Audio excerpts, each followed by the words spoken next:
Yung po, adult po, first rescuer and second rescuer. Okay? So, start pa rin po sa checking ng scene safety.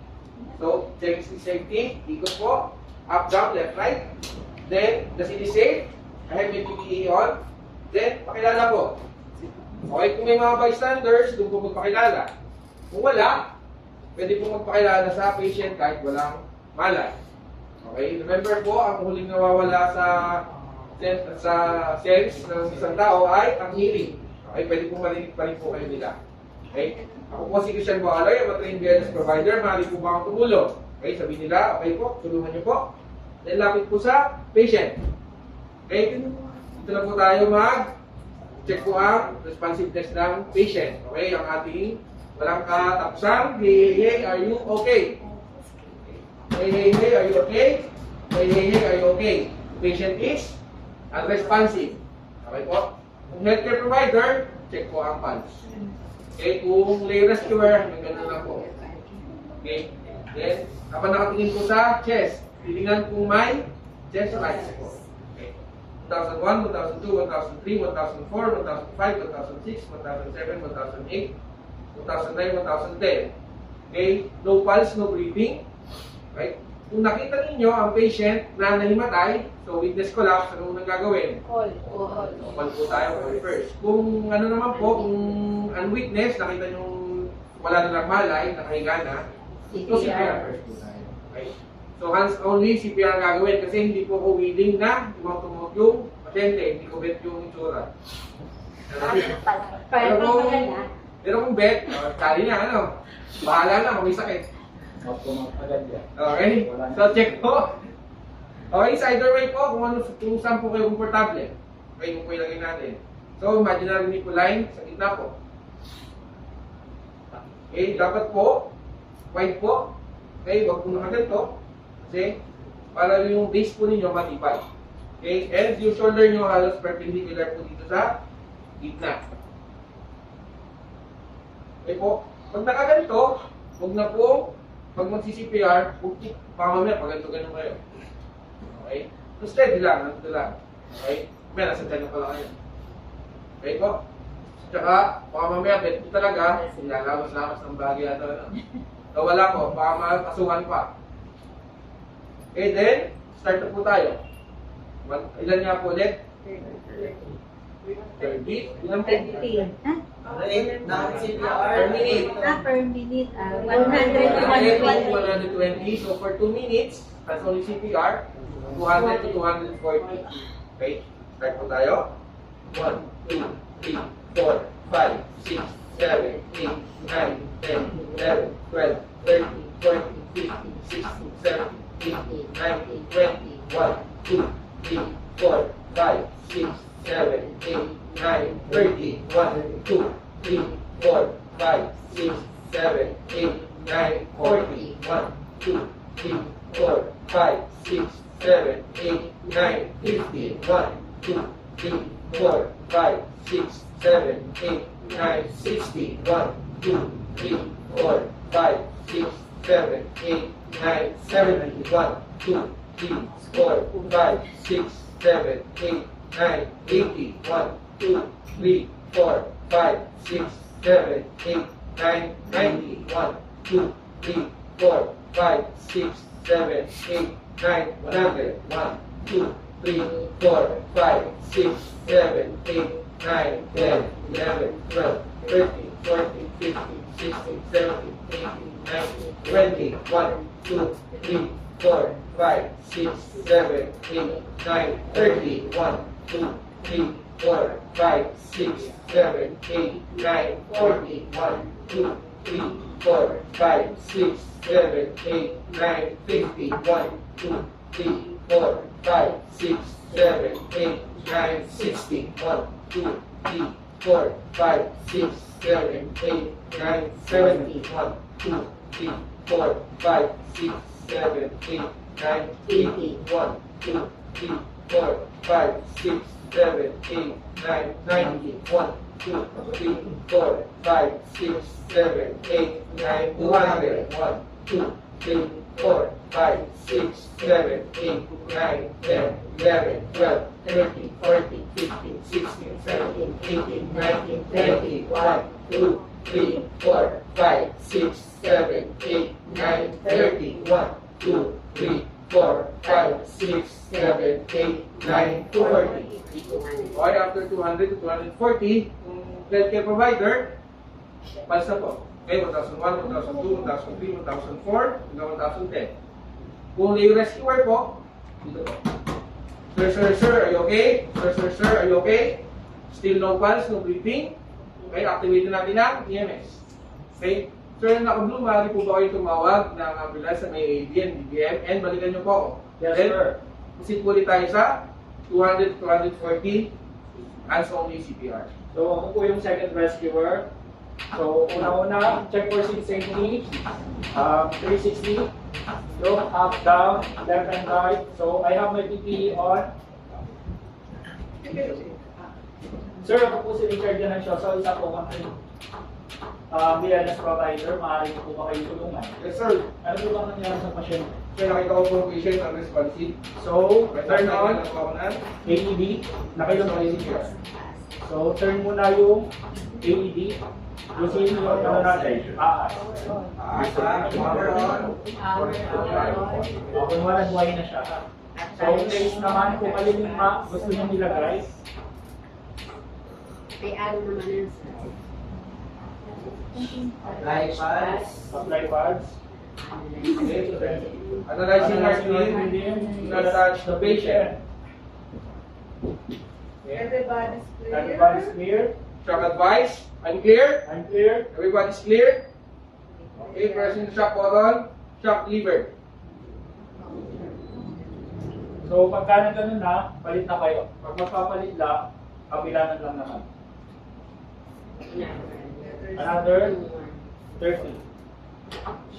Pag 2 rescuer na, 30 is 2 ventilation, 5 seconds. 13, 14, 15, 16, 17, 18, 19, 20, 1, 2, 3, 4, 5, 6, 7, 8, 9, 1. Ibig sabihin, per One cycle. cycle. 1, 2, 3, 4, 5, 6, 7, 8, 9, 10, 11, 12, 13, 14, 15, 16, 17, 18, 19, 20, 1, 2, 3, 4, 5, 6, 7, 8, 9, 2. Side cycle. 1, 2, 3, 4, 5, 6, 7, 8, 9, 10, 11, 12, 13, 14, 15, 16, 17, 18, 20, 2, 3, 4, 5, 6, 7, 8, 9, 3. Dalawang Dalawang ventilation. Dalawang detonation. 1, 2, 3, 4, 5, 6, 7, 8, 9, 10, 11, 12, 13, 14, 15, 16, 17, 18, 19, 20, 1, 2, 3, 4, 5, 6, 7, 8, 9, 4. 1, 2, 1, 2, 3, 4, 5, 6, 7, 8, 9, 10, 11, 12, 13, 14, 15, 16, 17, 18, 19, 20, 1, 2, 3, 4, 5, 6, 7, 8, 9, 5. 1. Okay. Analyzing heart rate ngayon, do not touch the patient. Hindi na po yung chance nyo para mag-switch. Okay, no shock advice. Unahin man siya. Pangalawa na siya. So, assess na po natin. Okay, kung lay rescuer, dito pa rin po tayo. Hey, are you okay? Habang nakatingin sa tigdem, kung may chest rise. Okay po. So, kapag may chest rise ka kasi, may hininga, at saka gumalaw na siya, meron na siya, expect nyo na may pulse na. Kasi hindi naman po nangyayari na may hininga, pero walang pulso. Okay, yung nangyayari po na may pulso, pero walang hininga. Yun po yung sa respiration natin. Kung healthcare provider, check po ulit dito. Okay, 2001 at less than 10 seconds. Okay, with pulse, with breathing na, ano gagawin po? Sorry, recovery position na po. Ano pong gagawin sa ating ATD? Wag So, stay po ang naka-attach kasi pwede pong magkaroon po ulit na kailangan ulit natin magbigay ng shock sa patient. So, any questions po? Any questions? Okay. Kung stable ang patient, every 15 minutes po ang monitor ng vital signs. If unstable po, 5 minutes.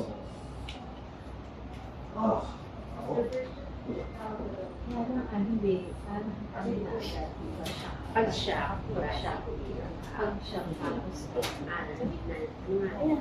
Basta pag may shock, dapat mag-CPR kayo. Ang isa lang consideration na halimbawa na una niya sinabi ay shock, CPR. Pero pag nag-no shock na siya, pwede niyo na siya i-assess. Pero kung ang unang sinabi is no shock, ate pa tayo ng dalawang no shock bago mag-assess.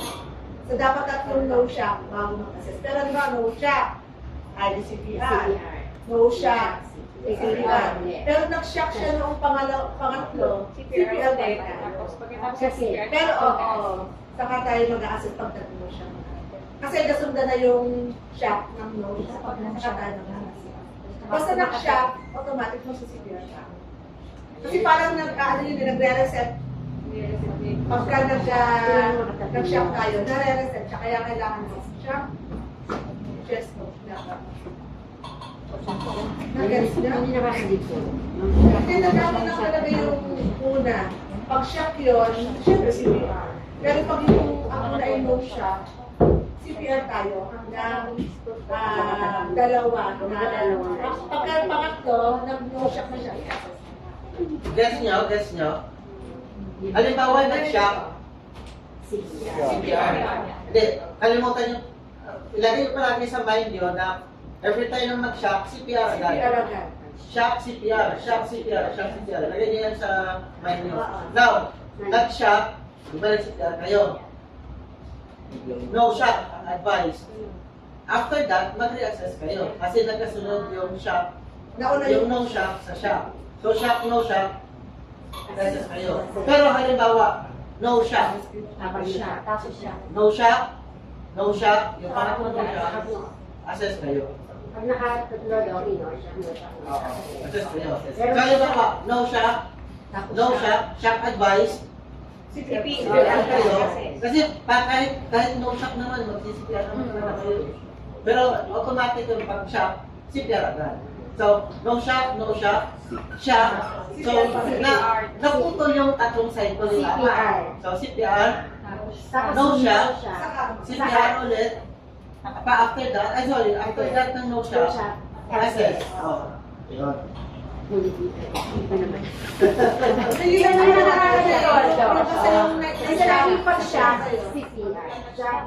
Basta pag nakadalawa ng no shock, hintayin yung pangatlo. Pag natuloy yung pangatlo, then after that, assess. Pero pag nag-shock at nag-no shock, after that, reassess kayo. Kasi ang reasoning behind that is, ano ba ang nasa-sense ng AED? No? Kasi ang nasa-sense ng AED, yung VF at saka yung Vita, di ba? On the other hand, hindi niya sense yung asystole. So di ba, sa ano ginagawa natin pag asystole? Tuloy-tuloy na lang si CPR, di ba? Pero pag meron kang beat, pulses beat at saka VF, nagsasya ka. Yun ang reasoning behind doon. Parang ACLS yun. Okay, so proceed naman tayo sa infant CPR. So, ang pagkakaiba lang naman dito sa adult, pagka yung adult, di ba, ilan tayo? 30:2. Sa infant, pagka lone, ilan tayo? Lone rescuer. 30:2 rin. Pero pagka dalawa na kayo, ano mo yan? 15:2. Okay? So, okay, umpisa na po. So, scene safety ulit. So, 360, up, down, left, right. I have my PPE on. So, punta ka na sa seat. Kung nandiyan si mother or yung mga bystanders, so, pakilala ka sa kanila. Ako po si Richard Donancioso, isa po akong trained ELS provider. Maaari po ba akong makatulong? So, pag sumagot si mama, si mami, or si proceed ka po. So, ano po bang nangyari sa pasyente? Tanong natin gano'n. So, kung ito ay witness, anong gagawin natin? Kagaya ng kanina lang din. Pagka witness, una, activate tayo ng EMS. Kung unwitness, CPR agad tayo. Ilang chest compression ang bibigay natin sa baby? Hmm? So, alone. Hello, Down hello. next hour. Wala pa tayo ano? Ilang Wala chest pa tayong compression? kasama. 240. So, ang gagamitin natin, usually, minsan na yun, kagaya ni Doc, sabi niya, mas na bilis daw kung sa kanya ito. So, yung iba, depende sa inyo. Basta, run natin kung ilang depth. Ano? Okay. So, magbibigay ako ng 240 compression. Pagka nilagay nyo siya, syempre, kailangan may support tayo sa head. Kasi baby ito. Okay.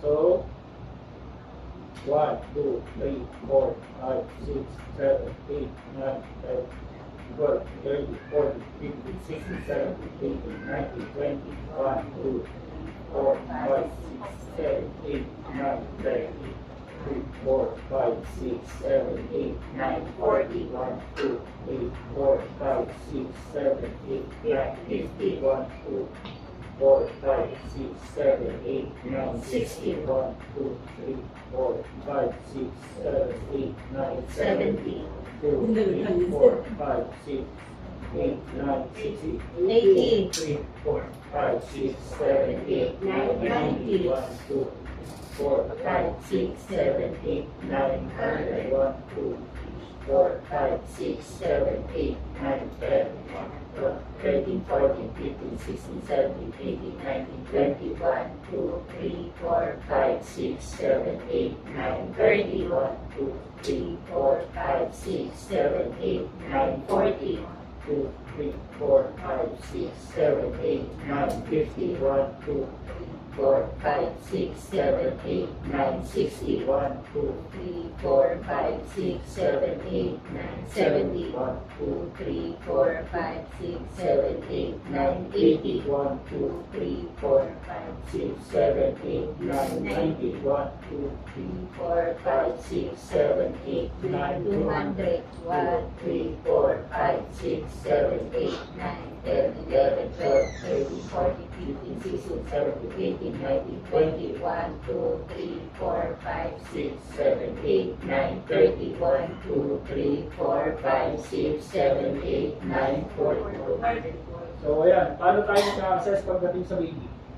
So, pagka lay rescuer, tapikin natin sa paa. No?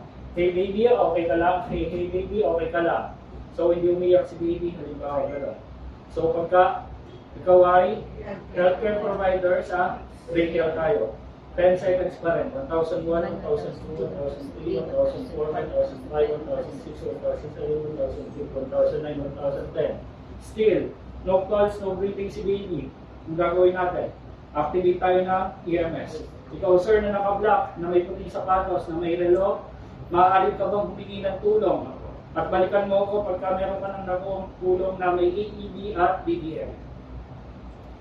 Okay, salamat. So, habang tumatawag po siya ng tulong, continue po ulit tayo ng CPR. Kung loan ka pa rin, another 200 to 240. No. Pero kung dumating na, 15 is to 2. Okay? So, Dumating na po ang tulong. Pakilala po. Ako yung ambulance may dalang AED. Kanya ba ang ambulance, sir? yes sir. 15. Dire-diretso lang hanggang na pre-ready yung second responder natin. Power on. Adult patient. So, pag ready, Patient is a child. At akong dapat The child. Baby siya dapat. Remove clothing from the patient's chest. Dapat Remove synchronize. packet and apply pad on the patient's skin. So, since siya yung second rescuer, siya na yung mag-aaral. so kunwari dire-diretso mo, Remove packet and apply pad on the patient's skin. So, magkaano na sila dapat? Yung bago natin, siya na yung chest compression. Remove packet and pag apply nagsabi na pad yung on the ano natin patient's na skin. do not touch the patient, Apply pad as shown in the picture. Everybody's clear. everybody's clear, Clear. clear. So, shock advice, sabi ni AED, shock advice, continue CPR. So, tinan niyo po yung placement ng kamay. Iba na po siya. 8, 9, 10. 13, 14, 15, 1. 1, 2, 3, 4, 5, 6, 7, 8, 9, 10, 11, 12, 13, 14, 15. 2, 5, 6. 1, 3, 4, 5, 6, 7, 8, 9, 10, 11, 12, 13, 14, 3. 3. 2. 2. Ilang cycle tayo dito? 10 cycles din tayo. Ha? 1,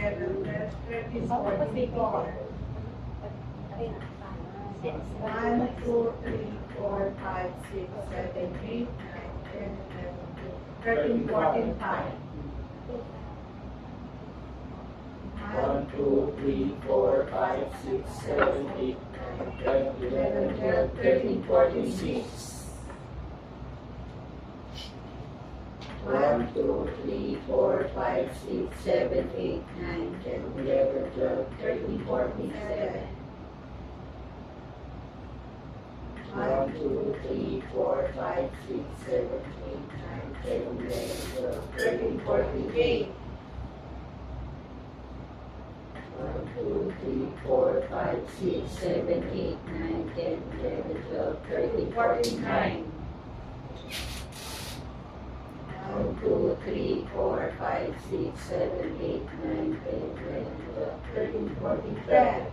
So yun po, after 2 minutes, So after 2 minutes, analyzing ulit, analyzing heart rhythm. switch na Do po not touch the patient, switch ulit up. So, everybody's eye and clear?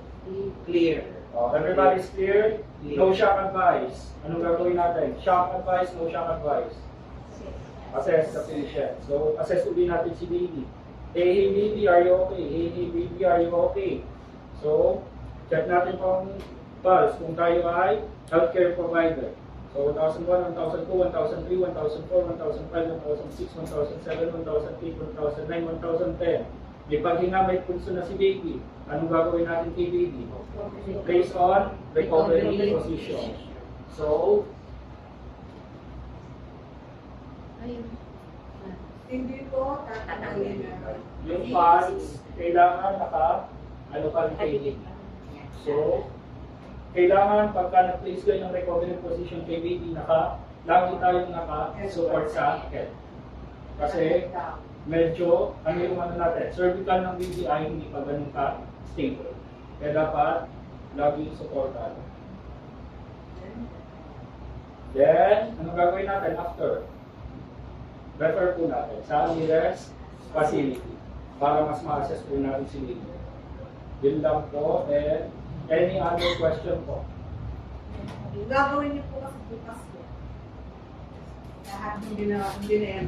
Sa LED pala, nakakita na kayo mga pag sa ibang bansa, may mga LED sila sa mga train station, sa mga airports.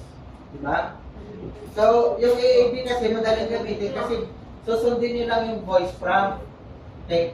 Now, ang problema sa analysis, no? Kasi ang dito sa na pag sa analysis, mag-analyze yung EAD, so ang sinasabi ay do not touch the patient, di ba?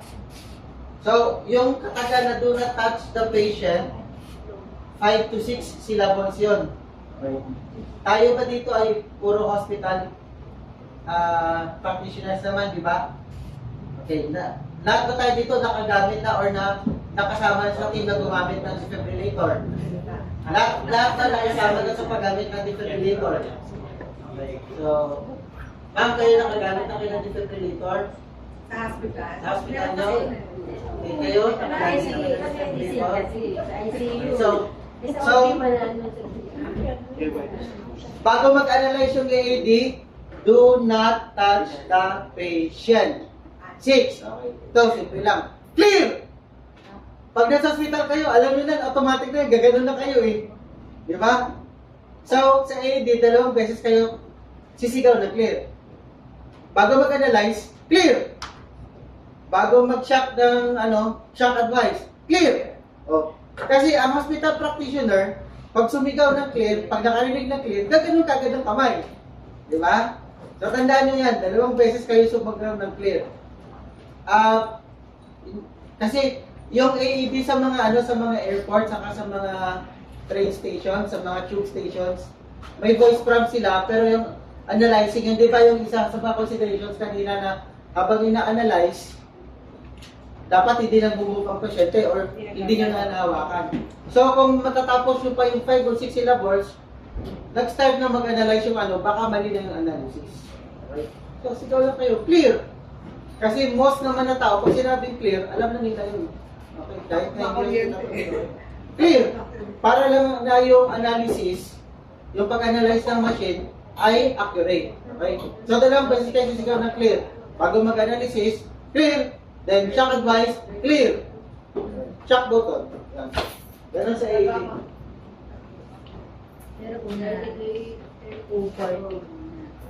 So, ayun. Pre-questions pa ba kayo? Wala.